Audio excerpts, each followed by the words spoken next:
राम राम देवियों सज्जनों, आप सभी का हमारे इस यूट्यूब चैनल तरुण ब्लॉग्स पर बहुत बहुत स्वागत है। सबसे पहले हमारे इस वीडियो को लाइक तथा शेयर कर दीजिए, साथ ही बेल आइकन प्रेस करना ना भूलें ताकि आने वाले सभी वीडियोस की जानकारी आपको मिलती रहे। आइए अब हम प्रारंभ करते हैं श्रीमद् भगवद गीता के 3 अध्याय के 11वें श्लोक से। देवान् भावयतानेन ते देवा भावयन्तु वः परस्परं भावयन्तः श्रेयः परम वाप्स्यथ।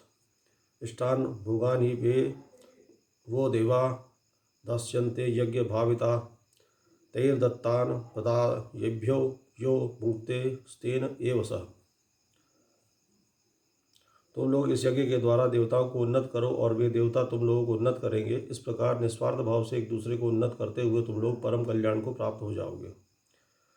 यज्ञ के द्वारा बढ़ाए हुए देवता तुम लोगों को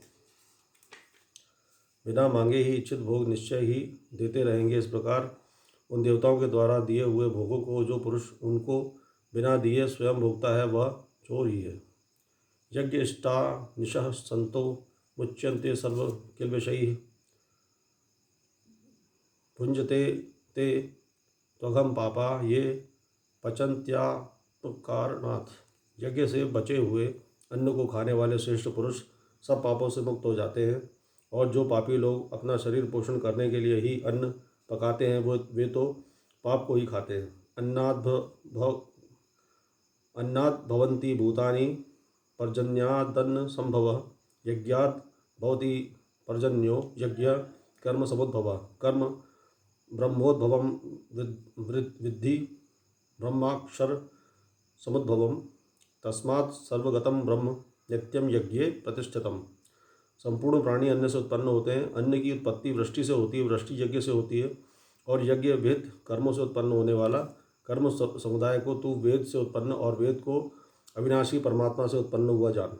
इससे सिद्ध होता है कि सर्वव्यापी परम अक्षर परमात्मा सदा ही यज्ञ में प्रतिष्ठित है।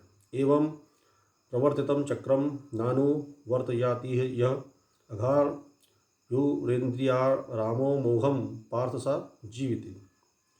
हे पार्थ, जो पुरुष इस श्लोक में इस प्रकार परंपरा से प्रचलित सृष्टि चक्र के अनुकूल नहीं बरतता, अर्थात अपने कर्तव्य का पालन नहीं करता, वह इंद्रियों के द्वारा भोगों में रमण करने वाला पापायु पुरुष व्यर्थ ही जीता है।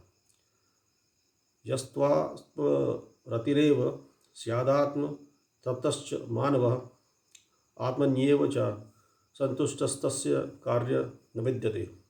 परंतु जो मनुष्य आत्मा में ही रमण करने वाला और आत्मा में ही तृप्त तथा आत्मा में ही संतुष्ट हो, उसके लिए कोई कर्तव्य नहीं है। नैव तस्य कृतेनार्थो न कृतेने कश्चन न चास्य कर्मभूतेषु कश्चिदर्थ विपाश्रय। उस महापुरुष का इस विश्व में न तो कर्म करने से कोई प्रयोजन रहता है और न कर्मों के न करने से ही कोई प्रयोजन रहता है, तथा संपूर्ण प्राणियों में भी उसका किंचित मात्र भी स्वार्थ का संबंध नहीं रहता। तस्मात् सक्ता सततम कार्यम कर्म समाचरः असक्तो याचरन् कर्म परम वाप्नोति पुरुषः। इसलिए तू निरंतर आसक्ति से रहित होकर सदा कर्तव्य कर्म को भलीभांति करता है, क्योंकि आसक्ति से रहित होकर कर्म करता हुआ मनुष्य परमात्मा को प्राप्त हो जाता है।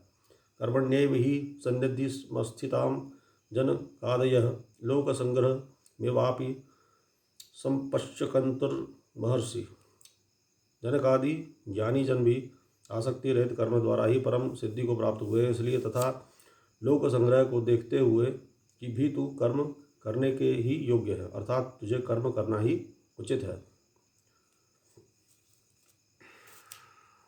हरि ओम तत्सत, हरि ओम तत्सत, हरि ओम तत्सत।